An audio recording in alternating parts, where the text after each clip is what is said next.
အားလုံးပဲမင်္ဂလာပါရှင်အခုပြပြပေးမယ့်အကြောင်းအရာကတော့ salary income tax နဲ့ပတ်သက်ပြီးတော့ပေးချေမှုတွေဘယ်လိုလုပ်ရမလဲဆိုတာကိုခဏလာမေးကြတာဖြစ်တဲ့အတွက်ဒီပုံမှန်ရောဒီအခွန်ပေးဆောင်မှုက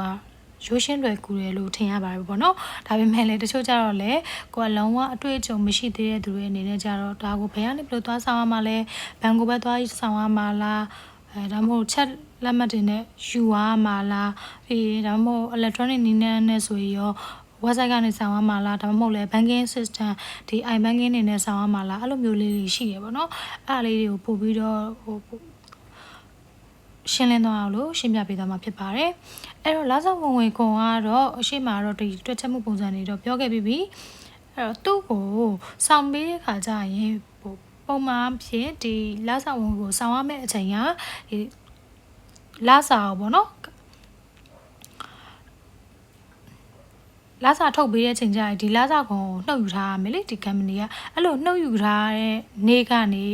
15ရက်အတွင်းမှာပေးသွင်းရမှာဖြစ်ပါတယ်ဥပမာပြောချင်တာကတကယ်လို့ပေါ့နော်ကိုယ့်ရဲ့လာစာက30ရက်နေ့မှာဝန်ထမ်းတွေကိုလာစာပေးလိုက်တယ်ဆိုရင်အဲ့ဒီနေ့မှာကိုကနှုတ်ယူထားလိုက်တယ်ဆိုတော့ဒီလာစာဝင်ခွန်ကိုဝန်ထမ်းစီကနှုတ်ယူထားလိုက်တယ်ဆိုတော့အတိတ်ပဲတက်ရောက်တာဖြစ်တဲ့အတွက်ဒီ30ရက်နေ့ရစပြီးတော့15ရက်အတွင်းမှာအခွန်ကိုပေးဆောင်ရမှာဖြစ်ပါတယ်အဲ့တော့15ရက်ဆိုတော့ဒီကိုဆိုရင်ဒါပါတော့ဒီ April လ30ရက်နေ့အတွက်မှာဒီလစာဝင်ခွန်ဖြတ်ထားလိုက်တယ်ဆိုရင်မေ15ရက်နေ့နောက်ဆုံးထားပြီးတော့လစာဝင်ခွန်ကိုအပိသက်ပေးဆောင်ပေးရမှာဖြစ်ပါတယ်အဲ့လိုမှမဟုတ်ဘဲနဲ့ကြော်ရပြီဆိုတော့သူတို့သက်ဆိုင်ရပါတော့တကယ်လို့အခွန်စင်းစစ်ဆေးရပဲဖြစ်ဖြစ်အခွန်စစ်ချက်မှုခံယူရပဲဖြစ်ဖြစ်ဒီလိုမျိုးနောက်ကျပေးဆောင်မှုအတွက်ကိုသူတို့တတ်မှတ်ထားတဲ့တန်ကြေးမျိုးရှိနိုင်တယ်ပေါ့နော်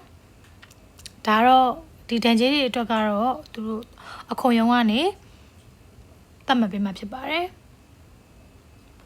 အဲ့တော့ကိုကတကယ်လို့တာပေါ့နော်တချို့ကြတော့လေ3ရက်နေ့မှလာစာရတယ်လို့5ရက်နေ့မှလာစာပေးတယ်လို့အဲ့လိုမျိုးတွေရှိတယ်အဲ့လိုမျိုးဆိုရင်လေဒီသက်ဆိုင်ရာကိုပေးတဲ့နေပေါ့နော်ကိုလာစာထုတ်ပေးလိုက်တဲ့နေကိုလာစာဝင်ခွန်ကိုနှုတ်ယူထားတဲ့နေရနေစပြီးတော့15ရက်အတွင်းမှာသက်ဆိုင်ရာခွန်ရုံးကိုပေးဆောင်ပေးရမှာဖြစ်ပါတယ်အဲ့လိုပေးဆောင်တဲ့ခါကျရင်ဒီလို electronic နီးပေါ့နော် electronic နီးလည်းနဲ့ပေးသွင်းတာဖြစ်တယ်ဆိုရင်ဒီ Excel template တွေရှိတယ်ဒီ Excel template တွေကဒီ ird.com ird.gov.mm ကမှာတော့ငကိုတွေကရှိထားပြီးသားပေါ့နော်အဲ့ဒီမှာ download ဆွဲလို့ရတယ်ဒါမှမဟုတ်လဲကိုကဒီ e-payment system နဲ့ရသွားပြီးတော့သွားမယ်ဆိုရင်လည်းဒီpersonal income tax အတွက်ကို PSUN ဆိုရဲဒီတခုပေါ့နော်ရွေးချယ်လိုက်ပြီဆိုတာနဲ့ကိုက sample file လေးပေါ့နော် sample file လေးထွက်လာပြီဆိုရင်ကိုကအဲ့ sample file ကို download ဆွဲပြီးတော့ file ဖြည့်ပြီးတော့မှသူတို့ထည့်ပေးရကို file ထဲမှာပါတဲ့ဒီ data ချက်လက်တွေပေါ့နော် data တွေကိုတခြားဖြည့်ပြီးတော့မှပြန် upload လုပ်လို့ရတယ်ပေါ့နော် upload လုပ်ပြီးတော့ဆောင်းလို့ရပါတယ်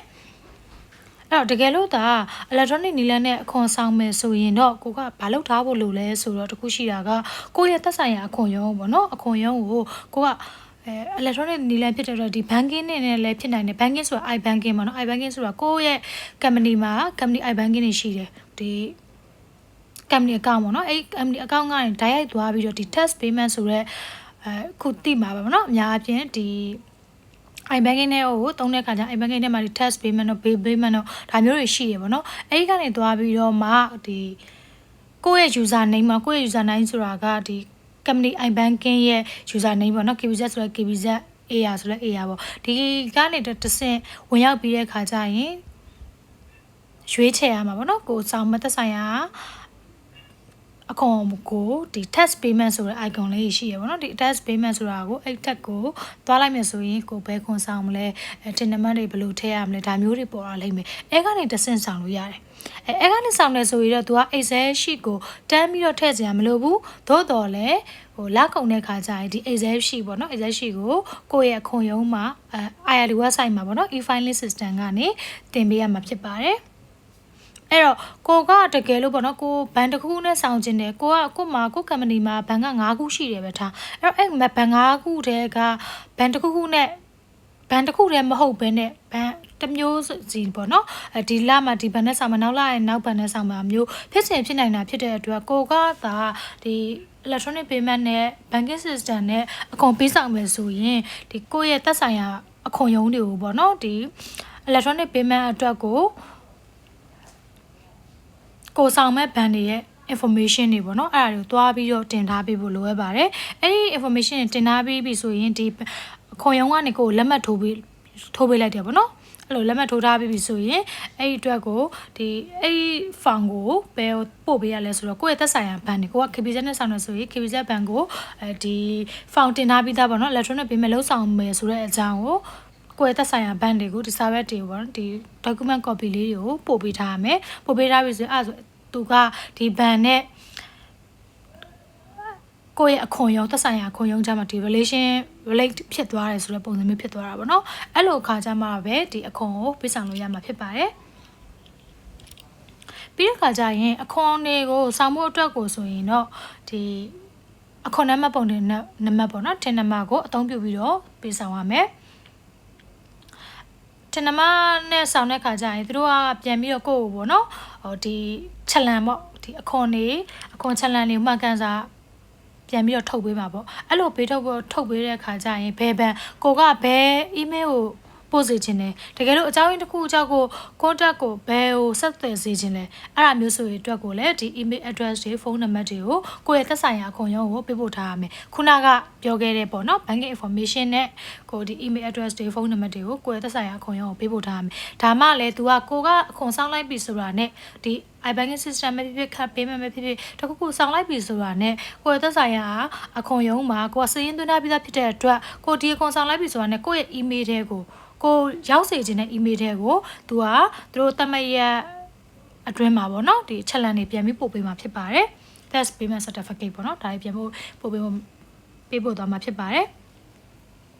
ပြီးနောက်တစ်ခုကကြတော့ဒီလက်ဆောင်ဝင်ငွေခွန်အတွက်ဆိုရင်ဒီ Excel format ပေါ့နော် Excel format ကတော့ဒီခုနကပြောခဲ့သလိုပဲ IRD website ကနေ download ဆွဲနိုင်တယ်အဲ့ကနေအဲ့ soft copy ကိုဒီ email တကယ်လို့ပေါ့နော်ကိုက card payment နဲ့ဆိုရင်တော့ तू တခါတည်း card payment ဆို MPU ပေါ့နော် MPU IRD website ကနေဒီ tax payment system တွေကသွားပြီးတော့စောင့်တာပေါ့နော်အဲ့ဒါမျိုးဆိုပြီးတော့ summary file ကတခါတည်းတော့တင်လို့တော့ရတယ်သို့တော်လည်းဒီ Excel format နဲ့ပေးဖြည့်သွင်းထားတဲ့ဒီ soft copy ပေါ့နော် soft copy တို့ပေးတာမှမဟုတ်လဲကိုကဒီ soft copy ကိုအကြောင်းတစ်ခုကြောင့်မပါဝါဘူးပဲဖြစ်ရှိတာမျိုးရှိရဆိုရင်ကိုကဒီအခွန်ရုံးကိုပေါ့နော်ဒီလာစဉ်သွားပြီးတော့ဆောင်ပေးရပါမယ်မပြတ်မကွက်ပေးပို့ပေးရပါမယ်နော်အဲ့တော့ကိုက email နဲ့ပဲပို့လို့လည်းဖြစ်ဒါမှမဟုတ်လဲကိုယ်သွားပို့မယ်ဆိုတော့ hard copy ပေါ့နော် hard copy ပဲဖြစ်သွားပြီးပို့ပေးလို့ရပါတယ်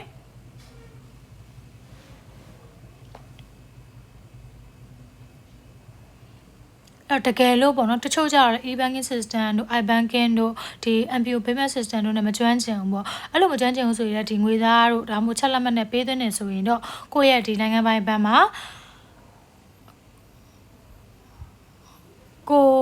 ဒီမြန်မာငွေနဲ့ပေါ့နော်မြန်မာကျပ်အခွန်ဆိုရင်မြန်မာကျပ်ပေါ့မြန်မာပြည်အခွန်ဆိုတဲ့အတွက်ဒါမျိုးဆိုရင်လည်းမြန်မာငွေနဲ့ပေးဆောင်ရတဲ့ဟာမျိုးဆိုရင်လည်းကိုဒီ PO တွေလုပ်ပြီးတော့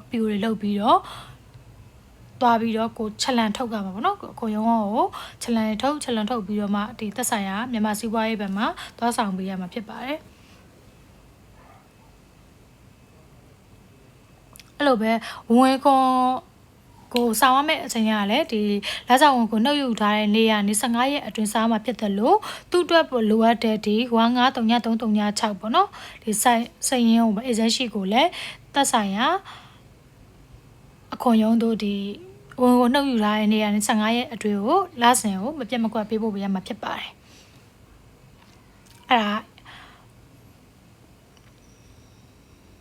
e-filing system ကနေပို့ပေးရမှာပေါ့နော် e-filing ကလို့မရှိသေးတဲ့သူတွေရှိသေးတယ်ဆိုရင်တော့ကိုယ့်ရဲ့သက်ဆိုင်ရာခွင့်ရုံးကိုကိုယ်တိုင်သွားပြီးတော့ hard copy ပို့ပေးရမှာပေါ့နော်ဒါမှမဟုတ်လည်း email နဲ့ပေါ့ပြီးနောက်တစ်ခုကကြတော့လစာဝင်ခွန်ကလစဉ်လဲဒီ Excel sheet တွေပို့ပေးရသလိုပဲနှစ်ကုန်တဲ့ခါကြရလဲဒီဝင်နှစ်ကုန်ဆုံးပြီး3လအတွင်းမှာဒီကိုယ့်ရဲ့အခွန်ရုံးကိုနှစ်ချုပ်တင်ညာလာအနေနဲ့ပို့ပေးရမယ်ပေါ့နော်ပို့ပြီးတဲ့ခါကျရင်ပြီးနောက်တစ်ခုကဘာလုပ်ပေးရမလဲဆိုတော့ကိုယ့်ရဲ့ဝန်ထမ်းတွေပေါ့နော်ဝန်ထမ်းတွေကိုလည်းကိုဒီလိုအခွန်ဆောင်လိုက်တဲ့ဟာတွေကချက်လန်တွေက challenge ထွက်ပြီဆိုပြီးပေါ့နော် payment ဒီ test payment certificate ထွက်ပြီဆိုရင် test payment certificate ပေါ်မှာပေါ်နေတာက company နာမည်ပဲဖြစ်ပါတယ်ကျန်တဲ့အခွန်အမောင်းပေါ့နော်ဒီထဲမှာ300ဆို300ဒီ300ဆိုတာကဒီ company ရဲ့အခွန်မဟုတ်ဘဲနဲ့ဒီဝန်ထမ်းတဦးတယောက်ချင်းစီရဲ့လစာဝင်ငွေခွန်တွေကိုပေါင်းပြီးတော့ဒီ total amount ကြီးကိုစောင့်ထားတာဖြစ်တဲ့အတွက်ဒီ total amount ထဲမှာပါဝင်နေတဲ့ဝန်ထမ်းတွေရဲ့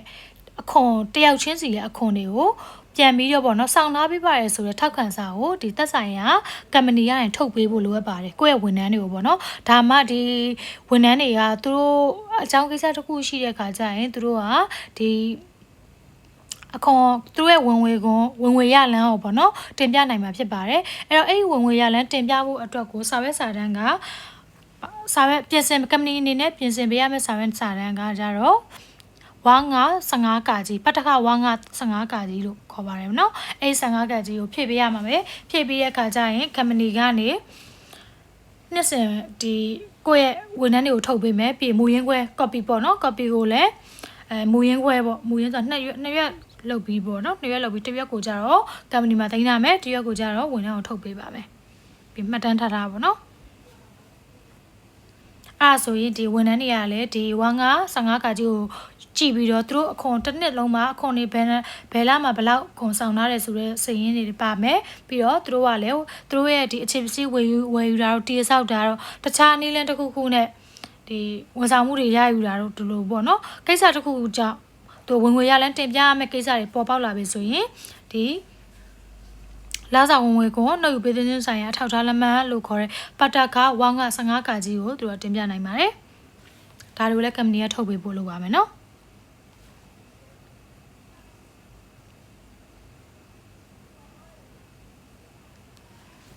ဒီလိုကိုကပြည်ပမှာရှိတဲ့ပြည်ပနေနိုင်ငံသားပေါ့နော်ပြည်ပမှာနေတဲ့နိုင်ငံသားအတွက်ဆိုရင်တော့သူတို့ဆိုရင်တော့သူတို့ရဲ့ပြည်ပနေနိုင်ငံသားရဲ့လာစာဝင်ငွေကိုပေးသွင်းခြင်းဆိုင်ရာထောက်ထားလက်မှတ်ကိုတင်ပြနိုင်ပါတယ်ဒါကတော့ပြည်ပမှာနေတဲ့နိုင်ငံသားပဲဒါတော့ company မြန်မာပြည်မှာလက်ရှိ run နေတဲ့ business က company တွေကလုပ်ပေးရမယ့် form မျိုးတော့မဟုတ်ဘူးเนาะဒါပြည်ပနေနိုင်ငံသားတွေအတွက်ကိုပြင်ပေးရမယ့် form ဖြစ်ပါတယ်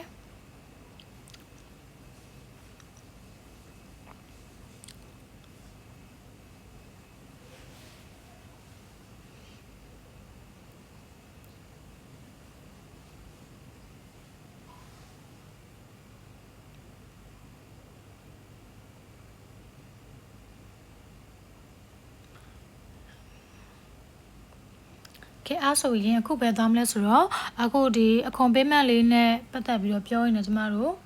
ဒီ IRD website ကနေ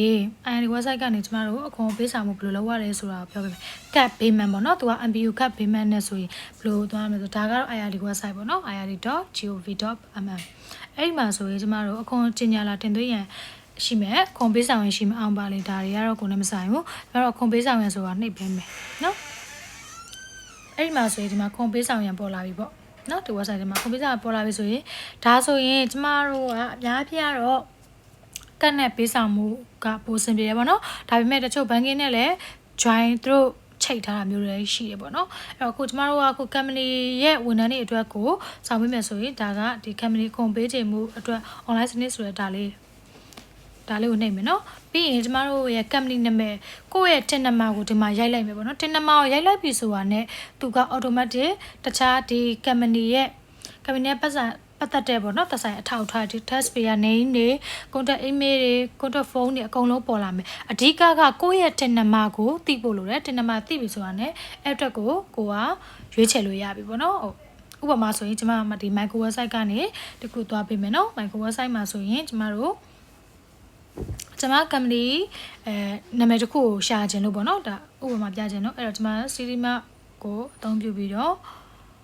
ရှာလိုက်ပါမယ်အဲ့တော့ကျမတို့ကအဓိကကိုယ့်ရဲ့ company ရဲ့ tin number နဲ့ကပေါ့နော် company ရဲ့ tin number နဲ့ company registration number ကအခုကအတူတူပဲဖြစ်နေတယ်ပေါ့နော်အဲ့တော့အများအားဖြင့်ကတော့တူတယ်ကျမသိတဲ့တော့ကတော့တူတယ်ပေါ့နော်အဲ့တော့ဒီ registration number ကိုကျမ copy လုပ်လိုက်ပါမယ်အဲ့တော့ဒီဟာလေးကိုဒီ city map တော့ကိုကျမဒီမှာလာထည့်ကြည့်လိုက်မယ်နော် verify အဲ့ဒီမှာဆိုရင်တွေ့လားကျမတင်နံပါတ်ထည့်လိုက်ရုံနဲ့ဒီ company ရဲ့အကြောင်းရင်းပေါ့နော်အချက်လက်တွေအကုန်လုံးပေါ်လာမယ်ပေါ်လာပြီးတဲ့ခါကျရင်ကျမတို့သူ့ရဲ့ဘဲခုံမှာသူဘဲခုံရမှာထမ်းဆောင်နေရလဲဆိုတာဒါမျိုးတွေအကုန်ပေါ်လာမယ်အဲ့ဒီကနေမှာကျမတို့ဒီ test type ကိုရွေးမယ် test type မှာဆိုရင်ကျမတို့ကိုဆောင်မဲ့အခွန်ပေါ့နော်ကိုကဘဲခုံဆောင်မှာလဲ special crystal လားပြီးရင် gemstone လားပြီးရင် income tax လား commercial tax capital gain tax withholding tax PSU and stamp duty နော်အဲ့တော့ stamp duty ကတော့အခုလောလောဆယ်ကတော့ ATO တွေဆိုရင်ရတယ်တခြားခုံရုံးတွေကတော့တိတ်တော့မရသေးဘူးเนาะမရသေးဘူးပေါ့တိတ်တော့ဆိုတာတဲ့လုံးဝဟိုအစမပြေသေးဘူးလို့တော့ပြောတယ်ပေါ့เนาะအဲ့တော့ကျမတို့ကအခုလက်ရှိအနေထားရဆိုရင်ကိုဆောင်လို့ရတဲ့ကိုယ့်ရဲ့ company နဲ့ကိုယ့် company ကဘယ်ခုံရုံးမှာစီးချက်နေအဲ့ပေါ်မှာမူတည်ပြီးတော့ stamp duty ရမရဆိုတာကိုပြန်ပြီး confirm လုပ်ဖို့လိုအပ်ပါတယ်ကိုကမရသေးဘူးဆိုရင်တော့ stamp duty ဆောင်လို့မရအောင်เนาะအဲ့တော့ stamp duty ကတော့မြို့နယ်ခုံရုံးမှာပဲသွားဆောင်ရမှာပေါ့เนาะအခုလောလောဆယ်ကျမ commercial tax ကိုဆောင်မယ်လို့ဆိုရင်ဒါ commercial tax ပေါ့ commercial tax ဆိုရင်ဒီမှာပြီးရင် payment type ကိုရွေးမယ်ကျမတို့ကပုံမှန်လစဉ်ဆောင်နေတယ်ပေါ့နော်လစဉ်ဆောင်နေတဲ့ commercial tax ဆိုရင်တော့ advance monthly payment ဆိုတဲ့ကြိုတင်ပေးတဲ့အခါကိုရွေးမယ်ပြီး tax period ကကျမတို့အခုဆောင်မှာဘယ်လအတွက်လဲမေလအတွက်ဆိုရင်ကျမတို့မေလအတွက်ကိုရွေးမယ်ပြီး income year ကိုလည်းမှန်အောင်ထည့်ဖို့အရေးကြီးပါတယ် income year ကအခုကျမတို့2025 2026ဖြစ်တဲ့အတွက်ဒါရွေးမယ်ပြီးအမောက်ကိုဆောင်ခြင်းနဲ့အမောက်ပေါ့နော်အမောက်တစ်ခုထည့်ရပါမယ်တစ်ခုတတိထားဖို့ကကျမတို့ကကိုဆောင်မှာကိုကကတ် payment နဲ့သွားမယ်ဆိုရင်ကတ် payment ကအခုလောလောဆယ်ကခုလက်ရှိအထိပေါ့နော်သူက350တနေ့ကိုဒီကတ်ထဲရရင်350အထိပဲသုံးလို့ရတာဖြစ်တဲ့အတွက်ကျမတို့ဆောင်မဲ့အခွန်က350အထက်ဖြစ်နေတယ်ဆိုရင်တော့ဒီကတ် payment နဲ့သွားလို့မရပါဘူးအဲ့တော့ကိုဆောင်ပြီးတော့နောက်တစ်ခုက bank charges လည်းရှိသေးတာဖြစ်တဲ့အတွက်ကျမတို့ကဒီ340ကိုသိန်းဝင်းကျင်ကိုပဲကျမတို့အခွန်အနေနဲ့ဆောင်လို့ရမယ်တကယ်လို့350ကျော်သွားမယ်ဆိုရင်တော့ကျမတို့ဒီကတ်ပေးမဲ့နဲ့အခွန်ဆောင်လို့ရမှာမဟုတ်ပါဘူးဒီအခွန်ရုံးကနေဘဏ်ကနေပေါ့နော် sorry အခွန်ရုံးကမဟုတ်ဘူးเนาะဘဏ်ကနေသူတို့ကတ် payment limitation ကြောင့်ကျမတို့ကို reject လုပ်ပြပါဖြစ်ပါတယ်အဲ့တော့ကျမတို့အခုဆိုရင်ကျမ49သိန်းဆောင်လိုက်မယ်ပေါ့နော်ဒါဒီထိဆိုရင်ကျမတို့သူလက်ခံတာ哦เนาะပြီးသူက bank charges လည်းရှိသေးတယ်เนาะအဲ့ဒီမှာကျမတို့က pay နဲ့ဆောင်ပါလားတချို့ကြ KB တို့ဘာလို့ရှိတယ်လို့မျိုးပေါ့เนาะအခု pay နဲ့ဆိုရင်သူက UAB pay နဲ့လက်ခံတယ်ပြီး banking နဲ့ဆိုရင် UAB bank နဲ့ရွှေဘဏ်နဲ့ဆိုသူလက်ခံတယ်ပြီးကိုကအခုအများပြားတော့ဒီ bank တွေကိုမသုံးဆိုတော့ကတ်နဲ့ပဲသွားမယ်ဆိုတော့ကျမ MPU ကတ်ဆိုတော့သူအကုန်လုံးရတယ်MPU ကတ်ကတခုတော့ရှိရ e-commerce လျှောက်ထားပြီးသား MPU ကတ်တော့ဖြစ်ဖို့လိုပါပေါ့เนาะ bank charges က2000ရှိရမယ်အဲ့တော့ကျမတို့ဒါကိုဆက်လက်ဆောင်လို့ရမှာဖြစ်ပါတယ်နော်ဒါကျွန်မဥပမာပြတာပါကဲအားဆိုရင်ဒါကကတ် payment နဲ့ဆိုရင်လို့သွားလို့ရတယ်ကျန်တဲ့ဟာဆိုရင်ကိုကဒါပါတော့ iBanking နဲ့သွားမယ်ဆို KBZ iBanking နဲ့သွားမယ်ဆိုရင် KBZ iBanking ဆိုတဲ့ဟာကိုကျမတို့သွားပါမယ်အဲ့တဲကနေမှခုဒီရတယ်ပေါ့နော်ဒီကနေကျမတို့ဝင်မယ် log in ဝင်မယ်ဝင်ပြီးတဲ့ခါကျတော့မှဒီကနေမှဒီထဲထဲကိုဝင်ပြီးတဲ့ခါကျရင်အထဲမှာဒီ tax payment ဆိုပြီးတော့ဒီဘက် left down မှာပေါ့နော်ဘယ်ဘက် down မှာဒီလို tax payment တို့ pay payment တို့ဒါမျိုးတွေရှိရအဲ့အရာကိုရွေးပြီးတော့မှကျမတို့သွားမယ်ဒါ KBZ မှမဟုတ်ဘူးတခြားဘဏ်တွေမှာဆိုလဲကိုယ့်ရဲ့ tax payment ကိုရွေးပြီးတော့အခွန်ဆောင်လို့ရမှာဖြစ်ပါတယ်နော်ကဲအဲ့ဆိုရင်တော့ဒီ tax payment နဲ့ပတ်သက်ပြီးတော့အဆင်ပြေမဲ့ထောက်ကူဖြစ်မဲ့လို့တော့မျှော်လင့်ပါတယ်အဲ့ဆိုရင်နောက်ဗီဒီယိုတွေမှာပြန်တွေ့ပါမယ်အားလုံးပဲကျေးဇူးတင်ပါတယ်ရှင်တကယ်လို့ကိုကတခုမသိချင်တာရှိလို့ပေါ့နော်မေးချင်တယ်ဆိုတော့ comment မှာချန်နာခဲ့ပေးနိုင်ပါတယ်